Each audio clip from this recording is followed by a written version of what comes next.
Questions about Attorney General Sessions' meetings with the Russian ambassador aren't limited to Capitol Hill. We explore some of those now with John McLaughlin, a career intelligence official. He was a former deputy director of the CIA. He was also acting director of the agency in 2004. And Michael Mukasey. He served as President George W. Bush's Attorney General from 2007 to 2009. Mr. Mukasey, I want to start with you. At those hearings, at the confirmation hearings for Jeff Sessions, I noticed you sat right behind him, and I'm assuming that you are in support of his recusal today.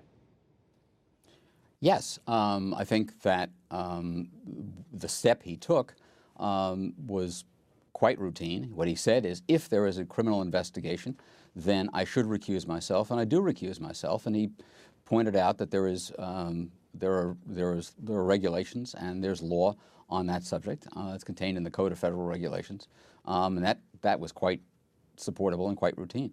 Mr. Mukasey, staying with you for a second, Attorney General Sessions is somebody who's known for his specificity of word choice, and he expects that, especially of the people that are testifying in front of him. So what do you think accounts for either the forgetfulness or not answering the question, and really what's gotten us into this?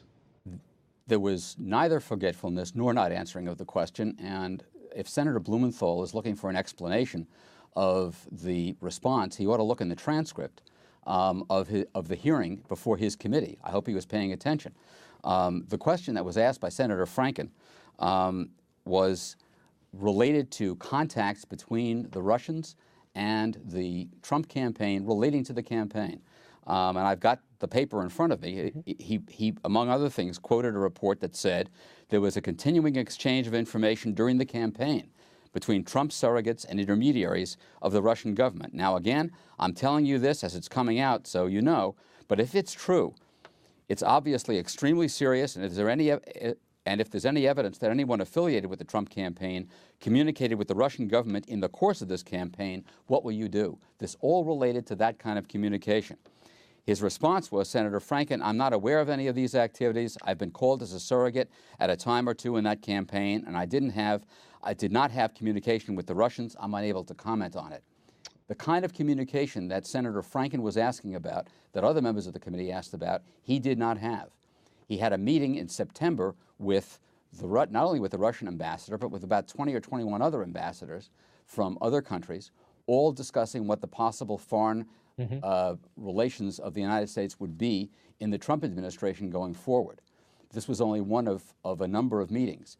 And if he wants to find out what the content of that meeting was, maybe he can get a transcript of the Attorney General's press conference today, where he disclosed that he had an argument with the Russian ambassador about Russian activities in the Ukraine. John McLaughlin, was this recusal enough? I think it's the minimum that the Attorney General can do in these circumstances, and I think it was the right thing to do. Should there be more? At this point, I wouldn't recommend more. I think Attorney General Sessions is an honorable man. I think he made a mistake here. One can argue endlessly about whether it was really a mistake or not. The point is, the perception has taken root, and I think he had no choice but to do a recusal. I don't think that that is the end of this story, and I don't think that the administration can investigate itself on this issue. Michael Mukasey, I want to ask you, then Senator Sessions was one of a group of Trump supporters who took out an op-ed and said that they would like a special counsel to investigate then Attorney General Loretta Lynch about her conversation with President Bill Clinton on a tarmac, again, during the campaign. Well, why is this different? It's different for a couple of reasons. Number one, her conversation with the former president on the tarmac was anything but routine. He got onto her plane, I don't know how, and had a conversation to which there were no witnesses at a time when his wife was under investigation. This is light years from that. John McLaughlin, the Attorney General, said today that look, he, as a senator, and I asked this of Richard Blumenthal as well, this is commonplace for them to meet with ambassadors. Why is this particular conversation with this particular individual, why should that be treated differently? Well, I think this is entirely about context. They're right. People meet with ambassadors all the time, all over Washington, and certainly senators do. The context here is one that of a president who's been elected in an environment where he clearly spoke favorably often about Russia, where there are questions that remain about his relationship with Russia. Leave aside whether there's anything to it or not. Those questions are there. There's an evidentiary base for raising them. And it's in that context that the meeting with Ambassador Kislyak gains salience and prominence and stands out and is worth talking about.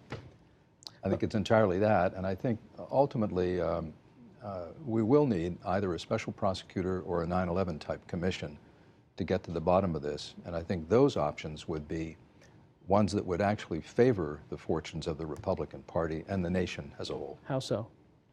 Well, I think, this is going to hang around the party's neck and around the president's neck unless there is an absolutely certain, dispassionate view by independent observers of what happened here, a determination. Among other things, at some point, and I think the president has the right idea when he says our relationship with Russia needs to be improved. I was in Russia in October and I saw just how bad it is. It really is very close to a second Cold War. At that time, I came back and said, look, we're only one miscalculation away from a shooting war somewhere with these people. It's that tense. So the problem is for the president, though, in trying to maneuver into a different kind of relationship, a more effective, cooperative relationship with Russia, this is going to hang around his neck. And people will not trust whatever he comes up with in that relationship with Russia unless this is all put to rest. And I doubt personally that the Congress can do this because it's too politically hot. Well, Michael Mukasey, what about that point? For the good of the party, for the integrity of the office, should there be an independent counsel or a special prosecutor assigned to this? A special prosecutor would have to specially prosecute a crime, and so far as I'm aware, nobody has identified any crime that was committed here. We don't have people who are independent of the government. We have a constitution that establishes 3 branches of government. One is Article 1, that's the Congress. Article 2 is the executive, and Article 3 is the judiciary. You got to be in one or the other. There's no such thing as a free-flying independent investigation. We can have an investigation that's conducted by a special counsel if that's warranted. But first somebody has to identify the commission of a crime and identify evidence of a crime. And so far that hasn't happened. The only crime that was committed here is the hacking by the Russians. Nobody is denying that. But that's not the subject, as I understand it, of the current dispute. Mr. Mukasey, staying with you for a second, something that I sort of asked Mr. McLaughlin as well. Adam Mentus of the Washington Post said today they reached out to all 26 members of the Senate Armed Services Committee, and Sessions was the only one that met with Kislyak from Russia. Does that raise any flags? No, because he met also with about 20 or 25 other ambassadors. I think the reason they sought out those meetings, and it was Kislyak who sought out the meeting, and as did the other ambassadors, was that by that time, Senator Sessions was involved in the campaign. They wanted to know what the American foreign policy would be, and all of those ambassadors met sequentially, one after another, with Senator Sessions to dope out what the foreign policy of a Trump administration would be if Mr. Trump were elected, and to see if they could press their points of view. Apparently, Kislyak pressed his point of view on the subject of the Ukraine with no great success, as was reported today by the Attorney General. Mr. McLaughlin, finally, when I ask you, what about the reports that members of the Obama administration left essentially an intelligence trail of breadcrumbs or made sure that certain matters were at different levels of clearance so that they could be accessed later on? Yeah, I've read that reporting. Of course, we don't know from the reporting precisely what they were leaving, the nature of the reports, other than the allegation by, I guess, anonymous sources again, that they somehow showed a relationship between campaign officials of Trump's campaign and the Russians. I think what the Obama administration was doing here is, I don't think they'd come, this is my view, I don't think they'd come to a firm conclusion that there was complicity, but they saw enough to raise the question in their mind and to convince them that some further investigation was required. And I suspect they believed, once again in that context that I described, that should Trump be elected, someone would have an impulse to not pursue this. So I think they were just trying to guarantee that it would continue to be pursued. John McLaughlin, Michael Mukasey, thank you both.